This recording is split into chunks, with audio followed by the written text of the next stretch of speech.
আসসালামু আলাইকুম। আজকে সকাল দুপুরের বৃষ্টিতে আমাদের এলাকার রাস্তা পানিতে ডুবে গেছে। দেখেন, এই যে এলাকার গলি গলিতে জলাবদ্ধতা, একটা অপরিকল্পিত নগরায়নের ফলে আজকে আমাদের এই দুর্দশা। আমরা অনিয়ন্ত্রিতভাবে বাড়িঘর তুলি, দোকানপাট তুলি, ড্রেন, নালা এগুলো আমরা সংকুচিত করে ফেলেছি বিভিন্ন সময়ে।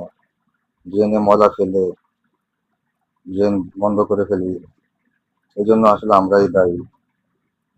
দেখেন পানির কি অবস্থা, রাস্তা ডুবে গেছে পানিতে, সুয়ারেজ লাইন ডুবে গেছে, ময়লা পানি, এসবের ভিতর দিয়ে আমাদেরকে যাতায়াত করতে হচ্ছে।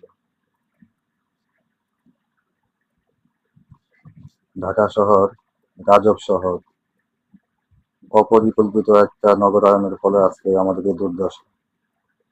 এই দুর্দশা আমাদের কবে